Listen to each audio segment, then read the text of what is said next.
All right, everybody, welcome back to another episode of the Mainly Hoops podcast, where we're still covering the SEC transfer portal. We've got Oklahoma we're covering tonight. If you are enjoying the content, please make sure to like and subscribe. We appreciate all the support. But we're going to dive right in. Marcus, we'll start it off with you. Who's your favorite player that Oklahoma got in the transfer portal this offseason? Yeah, for me, I think it's Xavier Brown from St. Joseph's. Averaged 17, 5, and 4 last year there. He actually had like kind of a down year shooting wise from three. He was down almost 5% from three on just a little bit higher volume. I think like 15 attempts or so. But career, he's almost 38%. He's also a really good passer, like just a dynamic guard, 24% assist rate, gets to the line a ton for a guard, like 40%, and shoots it at 90% when he's there. So can be super impactful as a scorer at the free throw line. Good defensive rebounder for a guard, almost 14% defensive rebound rate. He's got pretty deep range, like made 17 threes over 25 feet last year. He's also got pretty good body control going to the rim. He had some finishes that you're just kind of like, wow, how do you finish that? But like the one thing I will say about him at the rim, he's not like, he does have good body control, but he isn't super efficient, like 52, 53% at the rim. I do think sometimes he makes some of his shots at the rim a little bit tougher on himself than he needs to, which I think is just kind of a habit he's picked up over time. But I do really like him as like a dynamic guard for this Oklahoma team. Cody, do you agree? Xavier Brown? Yeah, I am in agreement. I think he's the best guard by, honestly, a decent margin. I mean, Nigel Pack has been a great guard his entire career. You know, he went to a Final Four, was really good at K-State as well. But I think Xavier Brown is the most talented, and I think he's the most efficient guard that Oklahoma is going to have next season. Just a high-level shot maker. I think there's true three-level scoring ability. You know, at St. Joe's, they didn't really value the mid-range game all that much, but I do think there's a little bit of a dribble pull-up game in there as well that we haven't really seen him tap into. But yeah, he's a really good pick and roll operator, 82nd percentile in pick and roll handler efficiency on really high volume, which is important in a Moser scheme that, you know, is kind of a continuity pick and roll offense. So him and Pack are going to be able to fit fairly well together in that regard, just because they can both play on and off the ball. They can provide efficiency off the catch. They can create advantages for each other. So I think on the offensive end, it's going to work out really well. And that was kind of, Marcus kind of took my point about his rim scoring ability, which it really popped off the page for me, although it wasn't all that efficient. Like you mentioned, I think he was like 59th percentile, which is still like, that's really good for a guard. So I was pretty intrigued by that. You know, his ability to maintain balance in midair and just his creativity around the rim was very impressive. He has a floater game as well. He was 41% field goal percentage in the paint, which was also 59th percentile. So yeah, I was really encouraged from what I saw on the tape and what he's been able to provide in his first 2 years at St. Joe's, which they had a ton of talent on that roster as well. And he kind of flourished as one of the main options, especially last year as like a combo guard. On the defensive side, more impactful piece as when being compared to Pack. Pack's really not a great defender at all. But Xavier Brown, he had a 3% steal rate for his career at St. Joe's, which for a small guard like him, he's 6'2", thin frame. He's going to have to impact the game in that area from a playmaking perspective, and he absolutely does. So I think he's pretty much doing all he can. Not really all that versatile. Can't really play up and like guard threes and fours by any means, just because the size will overwhelm him in the SEC. But his playmaking ability, I think, is going to be pretty important for this Oklahoma defense. Marcus, would you like to talk a little bit about the other transfers besides Brown that may stand out to you?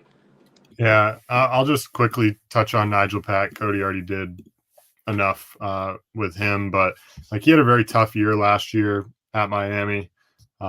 Injuries obviously plagued him, and Miami was horrific, to put it quite nicely. And so like when he's been healthy, at least on the offensive end, he's very dynamic. 26% assist rate. He's got deep range as a shooter, 38% career 3-point shooter. But defensively, he will struggle. As for the others, like Darian Reed coming over from Bama, he was only playing like 22% of Bama's minutes last year. He's going to get a much bigger role here. I do think he has like some upside as a shooter. He was 26% from 3 last year on 40 attempts. I think he has a little bit more there. We're going to see, I think, some higher volume. He's impactful on the glass, gets to the line a lot. He's like a lob threat, just a good athlete that can get out and run the floor well. And I think he's going to flourish a little bit more this year where he just has more opportunity, on a weaker team.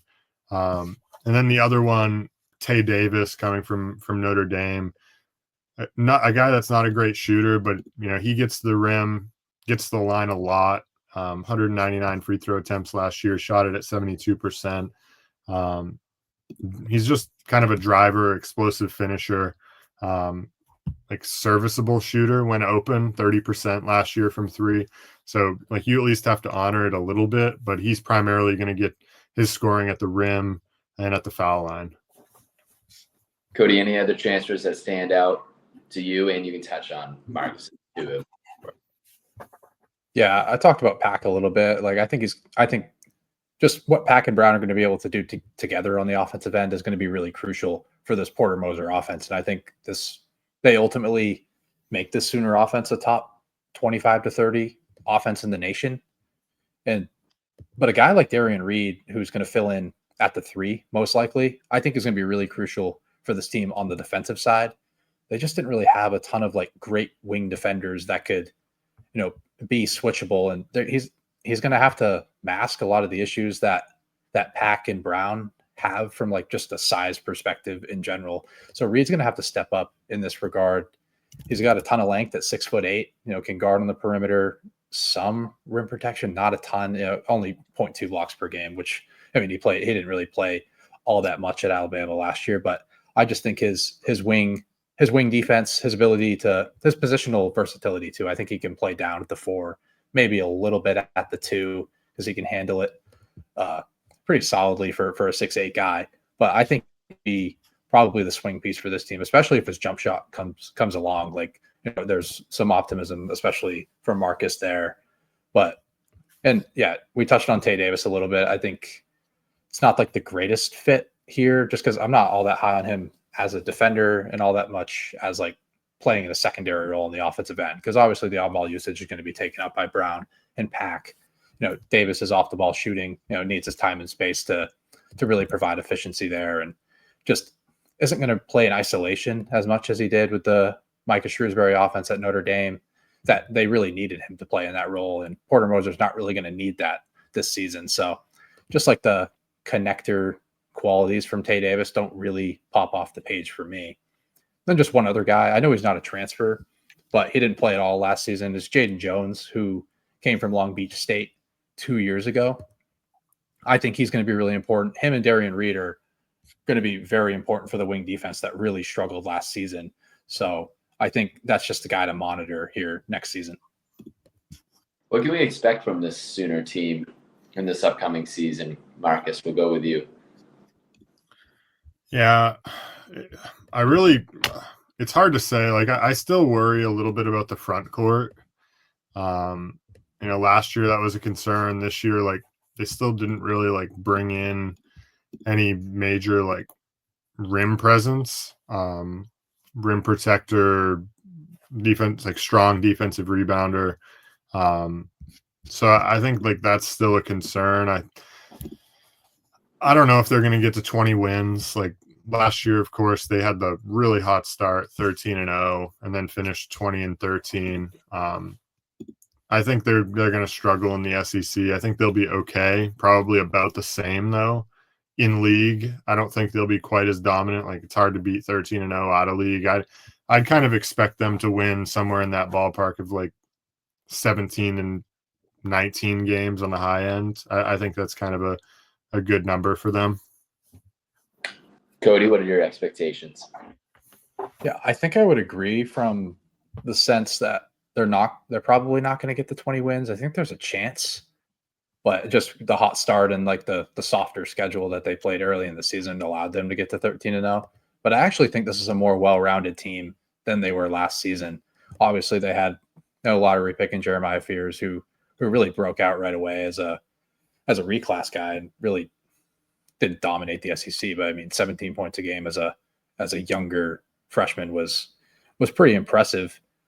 But I think Muhammad Wagi is going to really help this team out. I mean, Sam Godwin was great. That was solid in his own regard, especially on the offensive glass.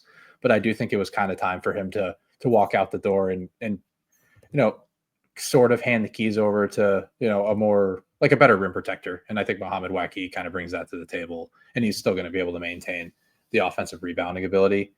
But I just think what this team looks like right now, more from a defensive perspective, I think they really improved just with the guys that I mentioned earlier, with Darian Reed, Jaden Jones, and then now more minutes with Muhammad Wagi at the 5. So I just think in that regard, I think that's why they're going to improve a little bit more. Like in the advanced metrics, I think they're going to grade out a little bit better. I forget where they finished last year in Torvik. I think it was probably in the 40s, but I actually think they got a little bit better. Any final thoughts on the Sooners? Anything we want to add? Or all right, we're going to go ahead and wrap them up then. As always, thank you for listening to the Mainly Hoops podcast.